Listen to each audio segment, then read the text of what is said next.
Hi everyone, today we're going to be talking about 7 tips for coping with severe winter weather or any type of natural disaster too.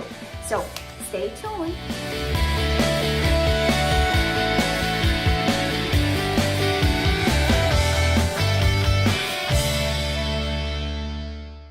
My name is Creditos and I'm a school counselor right now. I was a teacher for 12 years.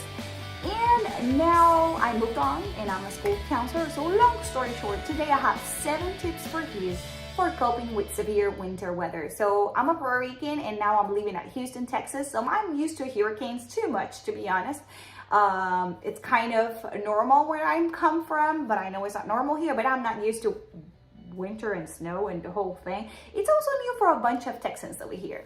Okay, so long story short, I have 7 tips for you that I want to share and I would like to talk a little bit about it. If you like this video, please give me a thumbs up, ring the bell and the whole thing and subscribe, okay? Okay, tip number 1, practice preparedness and make a safety plan. That means either if it's an earthquake, a hurricane, a storm, a winter storm, whatever it is, it's better to be prepared rather than not be, right? So take the time with your family to talk about all those things you would like to do in case of.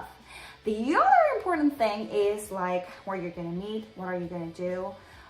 Do you have a backpack ready, for example, with clothes, with, let me see, what else can I tell you? With food, some people prepare with food as well, and that's good too. Some people, they take water inside buckets and this and that, so be ready. If you know, for example, right now that we suffered a winter storm in different areas and different states, make sure that you have all the blankets ready, jackets ready, gloves ready, mittens, all the things that you need in order to be warm and be safe, okay? Another thing that you need to take into consideration, number 2, limit exposure to social media or news.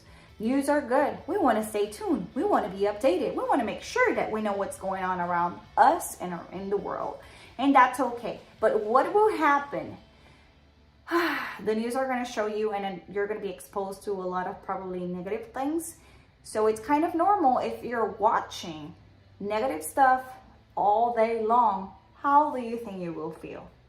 Some of you are just like me, that I get emotional and I start crying and I'm like, because I don't like to see other people suffering. And maybe I'm in a different position where I'm not suffering, but I'm like, I don't want anyone else to suffer, and look how blessed we are. Yeah. Anyway, so, and then another thing is, if you are currently suffering from the situation, it's going to get worse. It's good to be informed. So tune up, watch the news over a little bit, check the social media, but don't be all day long watching those things, because I can guarantee you that you're going to feel sad or mad, angry, desperate. You can get a little bit anxious more than usual, or even you can get a panic attack or something like that. So we don't want that for you. So limit the time in social media or watching news. Also, with your children. Children can be easily traumatized also by watching the news every day throughout the situation, and right after the situation, probably you're going to experiment different type of behaviors, and you can see them behaving in a different way or getting in a panic mode in case of a flooding or earthquake, winter storm, hurricanes, any type of natural disaster. So please limit that. Number 3, if possible, virtually connect with friends and family. Why? And maybe you're asking yourself why. COVID-19, don't forget, on top of all these things, we're having all these natural disasters and all these catastrophic events, but don't forget about COVID. So stay safe.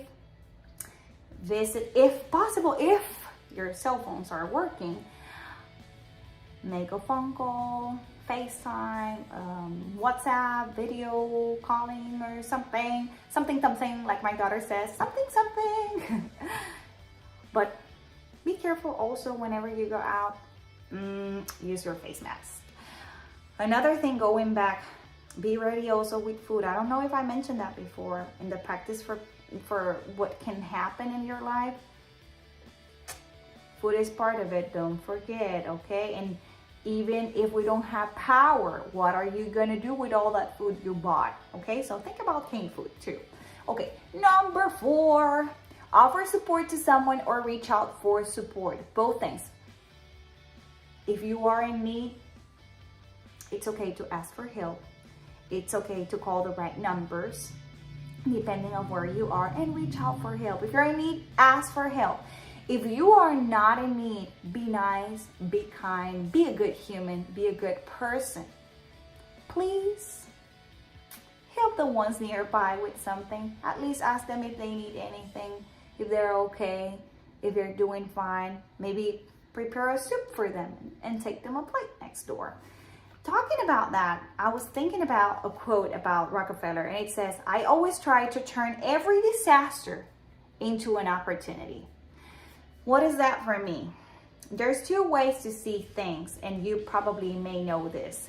If I put some lenses, some blue lenses right now, or sunglasses with a blue lenses over there, maybe you will see everything blue. And if you like blue, that's cool.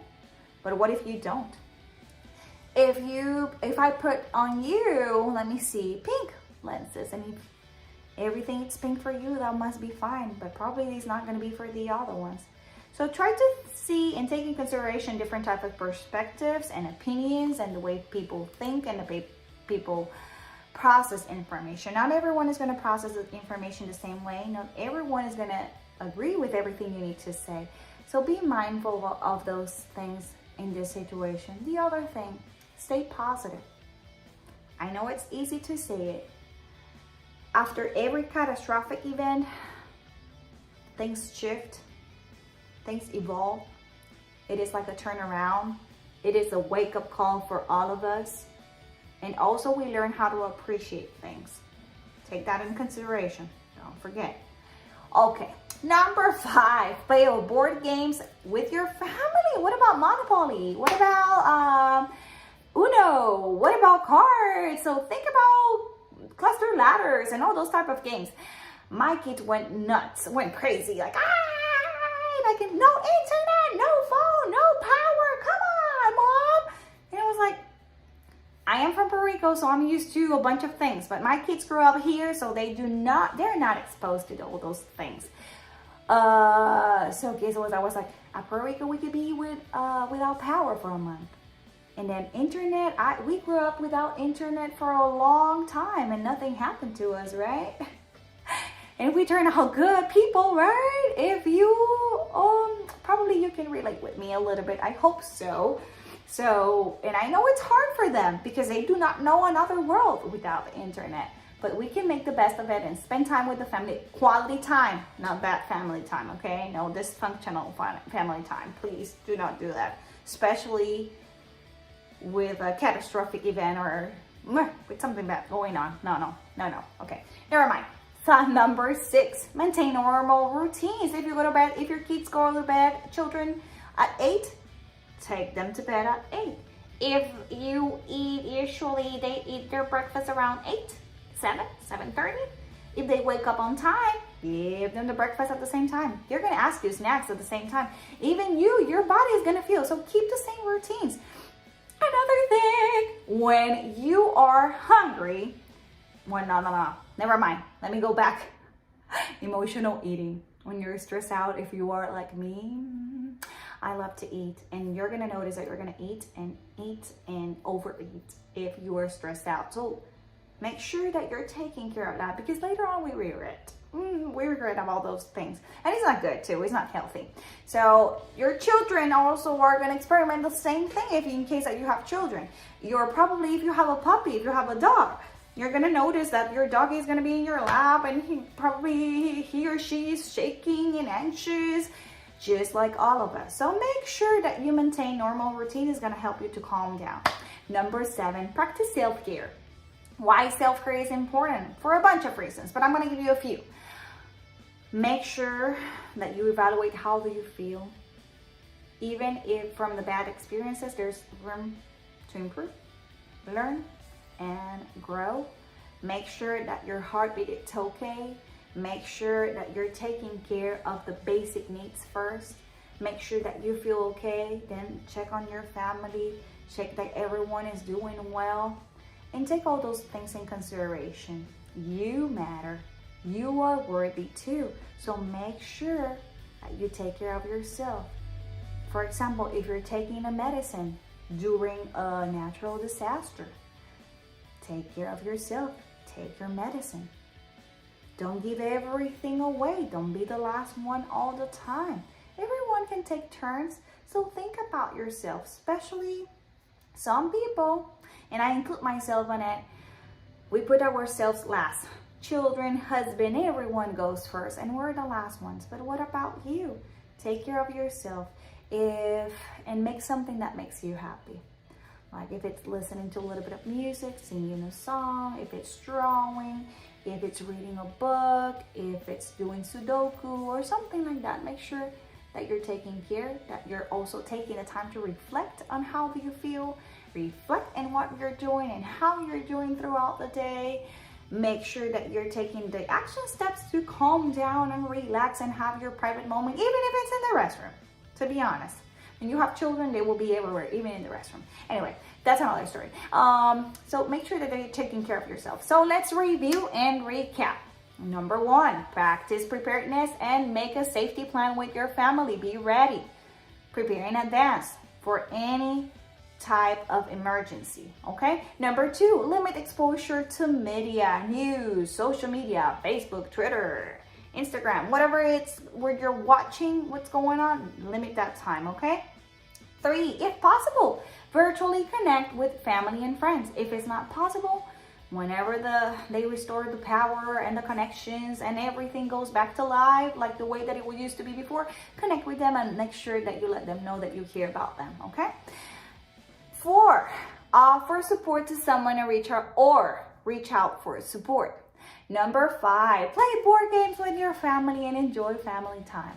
Number 6, maintain normal routines. And number 7, practice self-care. Make sure that you're okay too, okay?